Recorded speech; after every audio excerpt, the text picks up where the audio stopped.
In a major move mainly benefiting IT professionals from India, the US House of Representatives introduced bipartisan legislation recommending the lifting of a per-country cap on employment-based green card.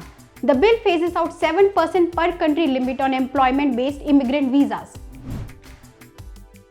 US Representatives Zoe Lofgren and John Curtis on June 2 introduced the Equal Access to Green Cards for Legal Employment Act or EGAL Act of 2021, a bill that will benefit the US economy by allowing American employers to focus on hiring immigrants based on their merits, not their birthplace.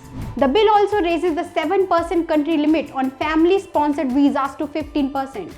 The bill includes a longer 9-year transition period to ensure that no country is excluded from receiving visas while the per-country caps are phased out.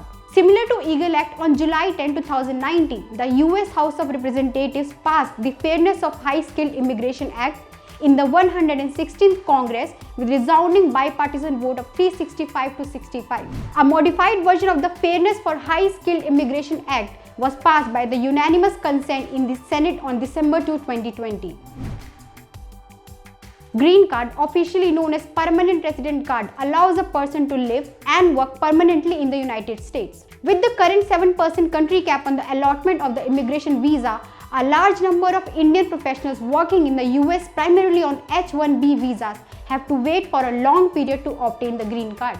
The introduction of the bipartisan EGAL Act will be advantageous for Indian job seekers who currently rely on temporary visas to attain the green card as it phases out the 7% country limit.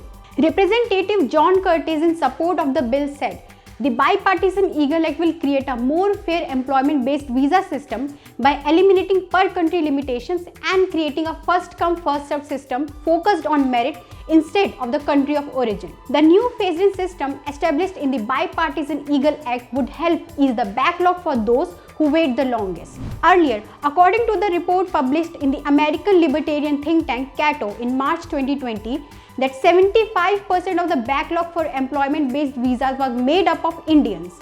The basic framework for the issuance of immigrant visas was updated in 1990. However, the American Immigration Lawyer Association cleared its stand on the recent bipartisan act. The association said the EGAL Act does not strike the right balance of eliminating per-country limitations without adversely impacting others. Therefore, AILA does not support its passage and urges Congress to find an equitable solution for all individuals waiting for lawful permanent residence. The EGAL Act 2021 needs to be passed by the House of Representatives and the Senate before it can be sent to the White House for the President to sign it into law. Thank you for watching. Stay tuned for more updates.